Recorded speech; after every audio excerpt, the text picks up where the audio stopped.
In today's video, we're going to talk about all the different ways you can make an income through DeFi, turn your crypto into cash flow, or what we like to call build a DeFi business. Now, before we get into it, I do want to say that anything a bank can do, we can do. And if you think about this, and this is all a DeFi business is, or turning your crypto into cash flow, is we just become the bank.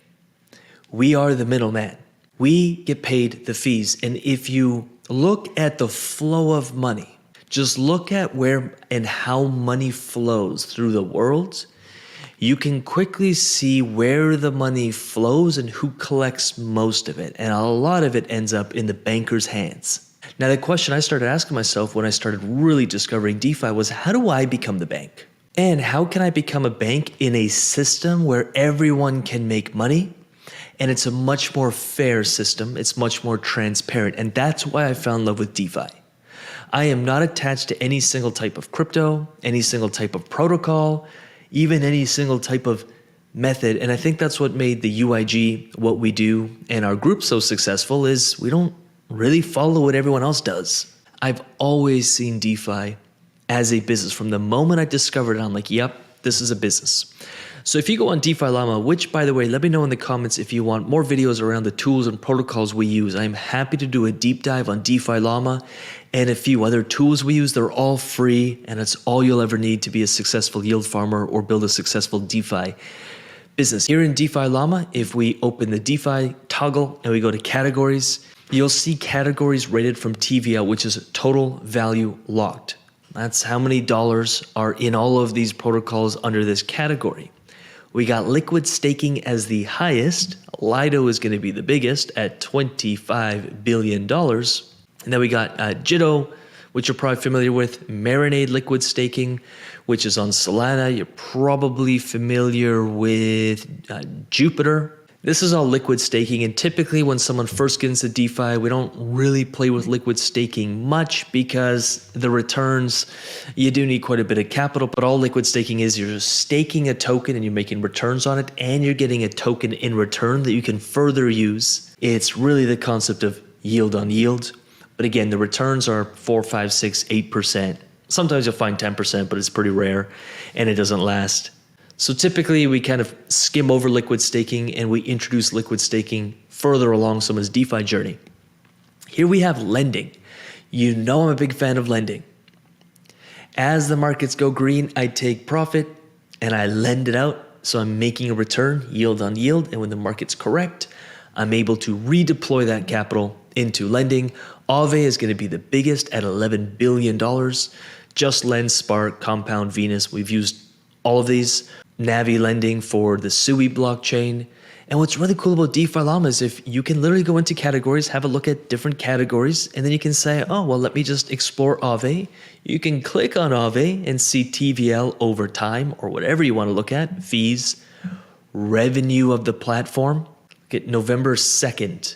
Fees were 4.11 million. Who got paid? We got paid that. I didn't make $4 million that day because I don't have $15 billion in it. But if I did, I'd make $4 million. Then you can go down and just click on the hyperlink here, website. It'll take you to the actual protocol and you can investigate it. This is what we do on a daily basis, and we find awesome protocols, awesome projects, and a lot of our research starts on DeFi Llama here. Next up, we got bridging. We're going to skip over that one for now, but of course, we've all bridged assets across blockchains. There's $23 billion over in the bridge category. Now, the one we probably really want to get into, and I'm going to get into a few more here, is DEXs. We all know this. How do we get paid as liquidity providers? The fees. Every time one buys, sells, swaps, Bitcoin for ETH, if you're in a Bitcoin ETH pool, which I'm in one, I get paid. If I'm in an ETH USDC pool, which guess what? I'm in one. Every time there's volume flowing through ETH, who gets paid? I get paid. Then you can have a look at all the different DEXs on all the different chains. So Uniswap, of course, is over Ethereum and Arbitrum and Polygon and Base, a ton of assets across a ton of different chains. But maybe you're like, I'm looking for a DEX on Solana. Okay. Well, Radium, $909 million might be worth investigating. Then you can click through. You can actually have a look at what Radium earns. Remember, this is a DeFi business that we're talking about here. And if I go over to revenue, you can have a look. $122,000, $268,000 in a day, $150,000, $84,000 every single day this business makes through the fees it collects and who gets paid that. I do, you do, we do. And finally, and I'm going to leave this kind of like, just go to defilama.com/categories, or go to DeFi Llama, open up the DeFi toggle, go to categories, and spend half hour in here. Take a notebook and write down anything that you're like, ooh, I want to investigate. Now, of course, we do all of this for you in the Underdog Investor Group, and we have a team that spends hours researching and finding this stuff. But a lot of our members still do this, and they bring stuff up to the surface, and then we research it, we test it, we get into it, etc. as a community. Real world assets. I do recommend checking out the yield aggregator, but I'm going to wrap this video up here. If you do want a part 2 or a part 3, or if you want a long form 30-minute video on DeFi Llama, just let me know in the comments. Yield aggregator could be worth checking out. In here, of course, you'll see things like Beefy, Yearn Finance, etc. What I really want to touch on is RWAs, which are real world assets. I would love to do a video for you on how I think about real world assets and the potential of RWAs. I think it's going to be a 5, 10, 25x over the next 5, 10 years, because there's real world use case for getting real world assets onto the blockchain, and me and you having fractional ownership of these real world assets and getting paid fees or getting paid earnings. So I highly recommend spend 20 minutes in here. Go through Maker RWA, Tether Gold, Ondo Finance, super interesting across multiple chain, really interesting protocol and project. Paxos Gold, Real T tokens if you're into fractional real estate, Maple RWA, Lofty, you know I'm a big fan of Lofty, $35 million of real estate on Lofty. I get paid every single day for the rental properties I have through Lofty. They're tokenized and they're tradable. Super cool. I could keep going, but then these videos are going to be 25 minutes long and most people start dropping off after 6-7 minutes. So I want to make these relevant and give direct value to you.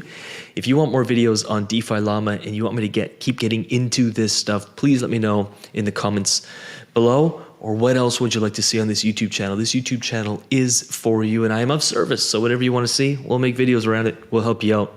We love DeFi, we love crypto, and I think the potential in this space is 5, 10, 25x in the next 10 years, which is why we're so heavily investing in it now, both through our personal investments and the communities we build and the amount of time and effort we pour into our members and clients. And that's that. Like this video, subscribe to this channel if you receive value through this video, which I'm guessing if you're still watching, you did.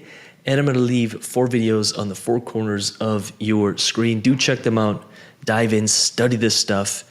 In 5 or 10 years, you will thank yourself for mastering DeFi now, because the opportunities are going to be 5, 10x, and we can ride that by being early. So do check them out. And with that said, we'll see you in the next video. Peace.